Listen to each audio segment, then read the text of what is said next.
Whether you're leading a cult or the country, we all know it helps to have charisma. But just how charismatic are our current election candidates? Boring. The personality of mayonnaise. Boring old fart. AI generated, Oh dear.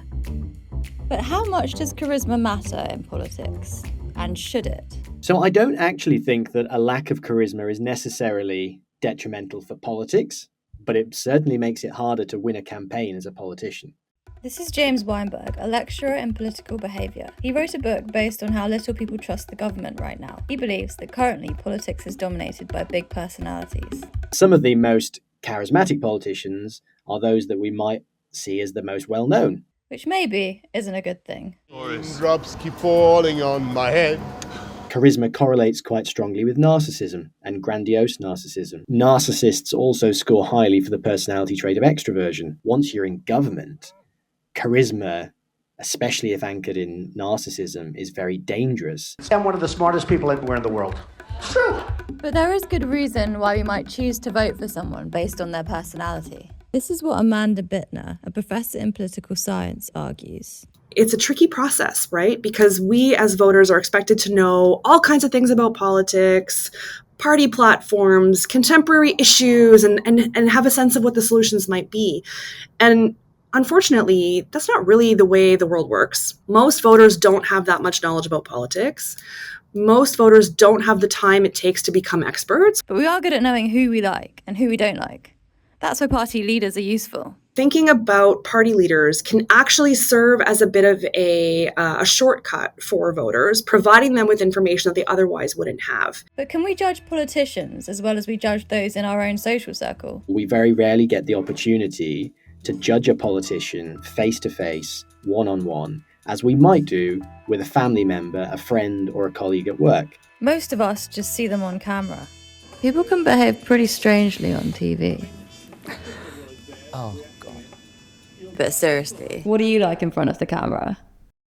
In 2010, the UK had its first TV election debate between David Cameron, Nick Clegg and Gordon Brown, giving the public a new opportunity to see how political candidates performed relatively off the cuff and under the spotlight. According to most sources, it was Clegg who came out on top, and Gordon Brown who stumbled. Everybody went mad about Nick Clegg, because Nick Clegg was, even more so than David Cameron, very comfortable on camera. He was charismatic, whilst at the same time criticising Gordon Brown for looking too awkward and speaking in a slightly wooden way and not coming across in an engaging manner, when actually, from a technical perspective, Gordon Brown had all the hallmarks of someone who was extremely competent. Research from 2012 found that people valued charisma because they viewed it as a sign of honesty and intelligence.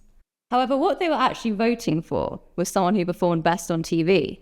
This included how attractive they were.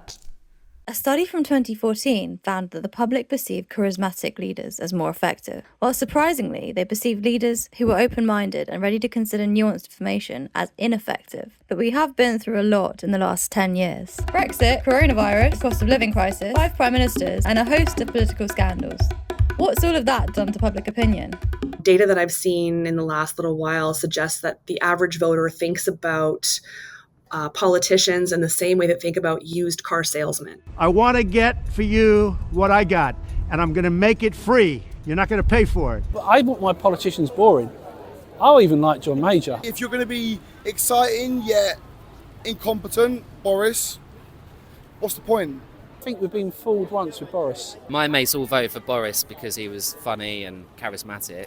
And now they're all regretting it after all these years, so... Because I have nothing to say about this matter except to offer you some tea. Some people just can't seem to get over the impact Boris Johnson had. No one can deny that he has charisma, but it would make sense if our current leaders didn't want to be compared to him. Both candidates are very conscious of the fact that the public has an entrenched perception of politicians as self-interested and slightly sleazy at the moment. And therefore they're trying to distance themselves from playing the charisma game, so to speak. Okay, but are we right to assume most politicians are sleazy? That in itself is dangerous because distrust can lead us to disengage. Outside of, let's say, the 10 politicians you can name, there have been another 640 working very doggedly in Parliament and in their constituencies to serve the public well. Do you know the name of your local MP? Oh, flippin' heck. I don't know. No, I don't.